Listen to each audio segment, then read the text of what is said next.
Je m'appelle Luc Bolland, je suis le papa de Lou, qui est un jeune homme qui a 23 ans aujourd'hui, qui est porteur d'un syndrome très rare qui s'appelle la dysplasie septo-optique, qui fait que d'une part, il est aveugle, il n'a pas d'odorat, ce qui n'est pas bien grave, il a une insuffisance de la post-hypophyse, c'est-à-dire des problèmes hormonaux, mais qui se surveillent et se contrôlent avec des médicaments.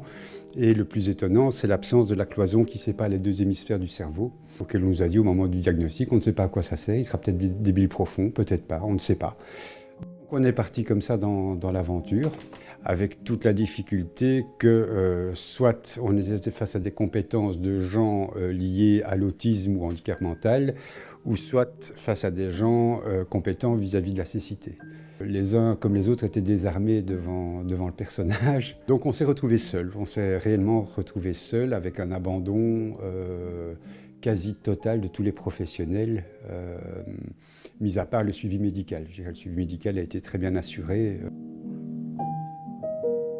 L'objet premier, c'est l'avenir de Lou, l'épanouissement et l'avenir de Lou. Un des premiers objectifs de la Fondation, c'est de thésauriser de l'argent pour son installation future, qui reste encore une inconnue. On ne sait pas encore jusqu'où on va aller avec Lou parce qu'il continue de progresser et beaucoup plus. On a déjà 1000 fois franchi des plafonds de verre qu'on nous disait impossible à franchir avec lui.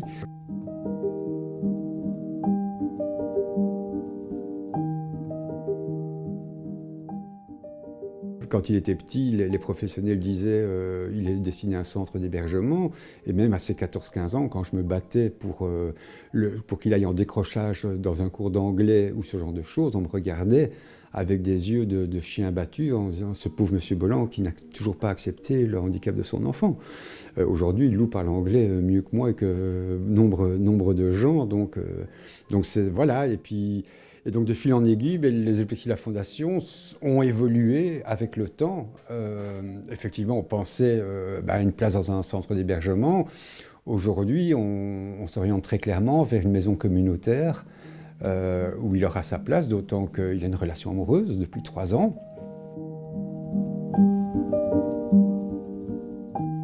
C'est un grand paradoxe.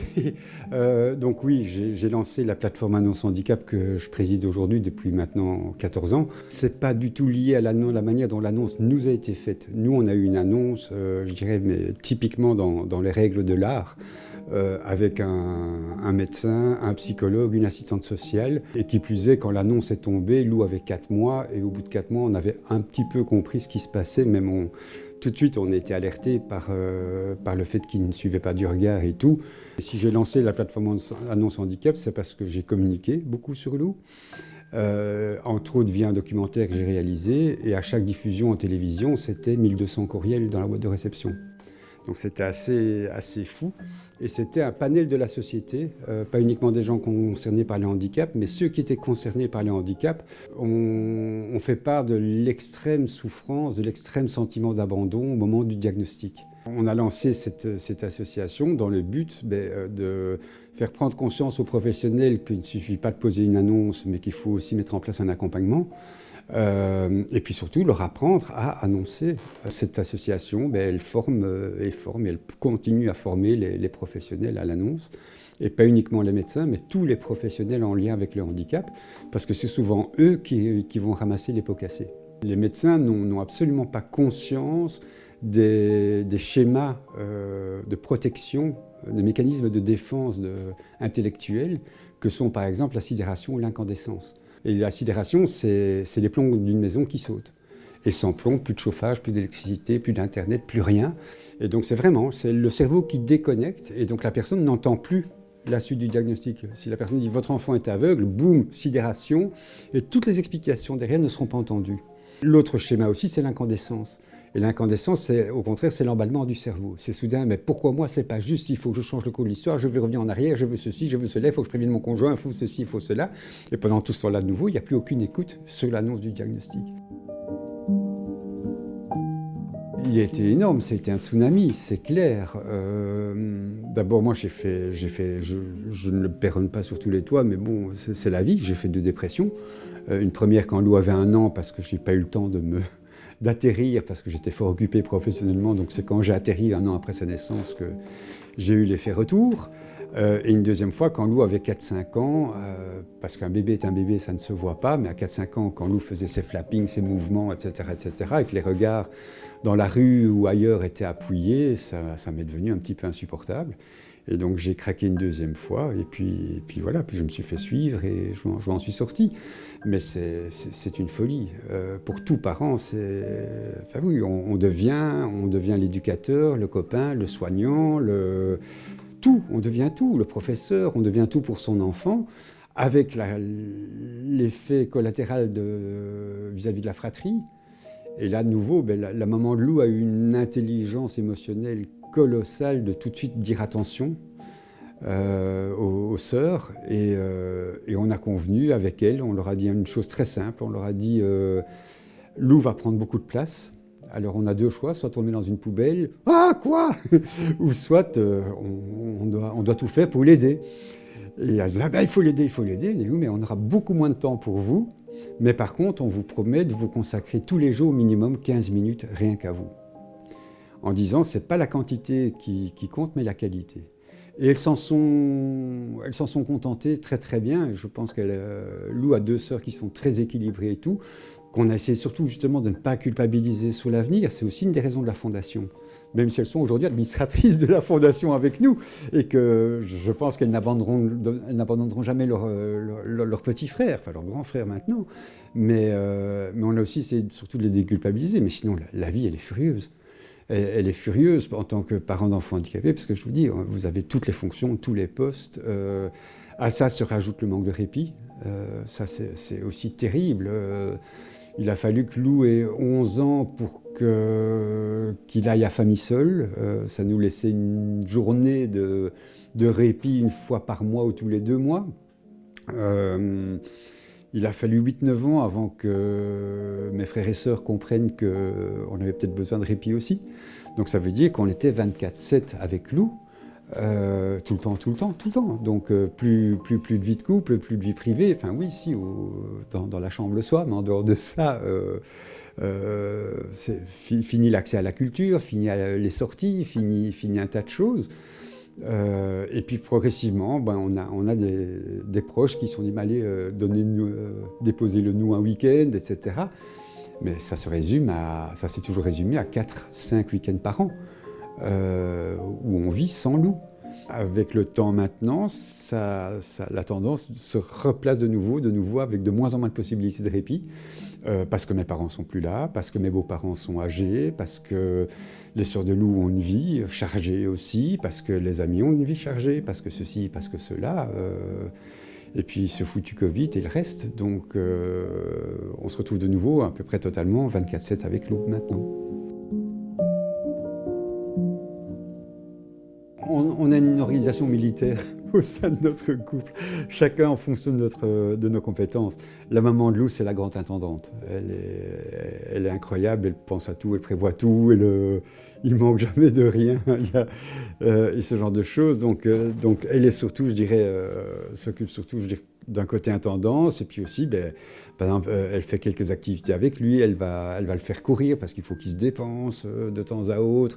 Elle le fait lire, c'est sa maman qui lui a appris le braille, c'est pas l'école. De nouveau, c'est aussi un truc de malade, mais il fallait une patience infinie. Maintenant, Lou devient de plus en plus autonome. C'est organiser ses journées avec la Kiff School, avec ce genre de choses. Tout ce qui est sa carrière musicale, c'est moi qui gère, c'est moi qui m'en occupe. Je suis son roadie, son booker, son communicateur, enfin bref, c'est moi qui gère toute sa carrière musicale. Les choses vont, j'espère, évoluer un petit peu, parce que bon, voilà, justement, il a une amoureuse. Je pense que d'ici, à terme, 2-3 ans, ils vont s'installer ensemble. Et donc, on aura peut-être enfin un petit peu de moment pour nous, mais en dehors de ça, non, c'est pas équilibré. C'est pas équilibré, mais on a la chance de le voir progresser, on a la chance de voir une lueur au bout.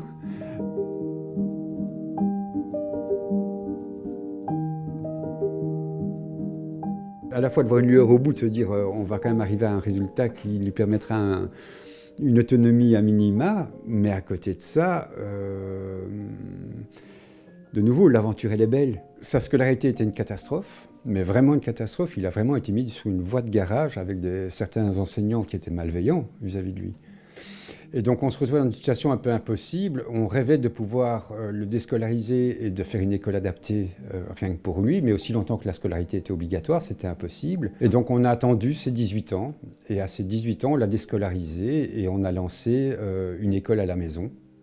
Clé sur porte, vraiment pour lui, où progressivement on a mis des matières qu'il était en capacité d'apprendre, des apprentissages susceptibles de l'aider et ce genre de choses, avec des bénévoles. On a lancé des annonces à droite à gauche, avec des professionnels qu'on rémunère. Et voilà, et maintenant, ça fait 5 ans, on entame la 5e année de la Kiff School, comme il l'a appelé lui-même, et on a encore franchi même un gap encore plus loin, dans le sens où on vient d'engager depuis début octobre une ergothérapeute qui travaille 13 heures semaine avec Lou, et qui là maintenant s'attaque vraiment à son autonomie totale, c'est-à-dire être capable de son réveil jusqu'à la fin de son petit déjeuner par exemple, d'absolument tout assumer. Il savait déjà se laver, s'habiller, ce genre de choses, mais de là à aller jusque dans les moindres détails, il était capable de dresser la table, mais pas d'aller savoir où se trouvait la confiture dans le frigo, de savoir beurrer, Dieu sait, beurrer, tartiner, mais de la confiture pour un aveugle, c'est extrêmement compliqué. C'est des matières molles, donc on ne sait pas si elles s'étalent bien, etc., etc. Et donc on est en train de développer progressivement toute la journée son autonomie, et on obtient des résultats qui sont mais vraiment incroyables aujourd'hui. La question est bien posée parce que de nouveau c'est là où il y a une grande défaillance dans l'information et dans la transmission de l'information. Avec les polyhandicaps de Lou, on a affaire à un endocrinologue, on a affaire à un neurologue, on a affaire à un ophtalmologue. Et donc toute la question a toujours été, et elle reste encore d'actualité aujourd'hui, quel est le médecin qui centralise tout et qui gère l'ensemble du dossier? Il n'y en a pas. Et donc c'est au hasard d'une prise de rendez-vous chez l'ophtalmo que l'ophtalmo nous a dit, vous savez, il y a un service d'aide précoce qui existe et qui pourrait vous aider, qu'on a pris contact avec le Triangle. Et que donc le Triangle, quand Lou avait 8-9 mois, est venu pour faire de la psychomotricité avec lui pendant un an à peu près. Et puis une fois que ça s'est terminé, il n'y a eu plus rien. Il n'y a eu absolument plus rien au niveau d'aide, de contact, ni quoi que ce soit. D'ailleurs, ça a été aussi une des raisons de la création de la Fondation, parce que c'est la seule source d'information sur ce syndrome en francophonie. Il y a une chose que je trouve fondamentale et importante. J'en ai déjà un petit peu parlé, mais je voudrais encore enfoncer le clou parce que c'est la reconnaissance de la compétence des parents.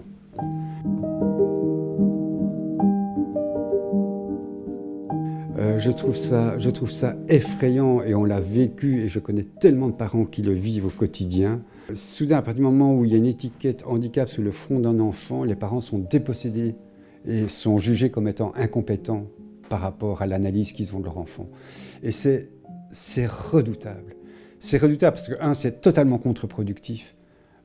Au contraire, il faut dire aux parents, vous allez être l'expert de votre enfant. C'est vous qui allez pouvoir nous dire comment les choses... C'est vous qui allez pouvoir nourrir les choses. Soudain, je suis bardé d'un diplôme, je sais ce qu'est l'infirmité motrice cérébrale. Eux, ils ne le savent pas, donc moi, je sais. Et c'est contre-productif, c'est démobilisant pour les parents et c'est un manque total de respect de l'investissement des parents. Et c'est pas comme ça qu'on va aider les parents à embrasser, à monter sous le cheval qui va être une solide expédition. Donc voilà, et ça c'est... Voilà. Je l'ai vécu et je sais que tous les parents le vivent d'une manière ou d'une autre. Et voilà, enfin, toute la littérature s'accorde pour dire qu'il faut toujours établir une relation triadique, triangulaire, et cette relation triangulaire, je l'ai très peu vécue et connue dans notre aventure. Et la plupart des parents vous le confirmeront, c'est rare. Ou alors il faut vraiment tomber sur des perles de gens qui justement ont cette conscience-là vis-à-vis de cette aventure.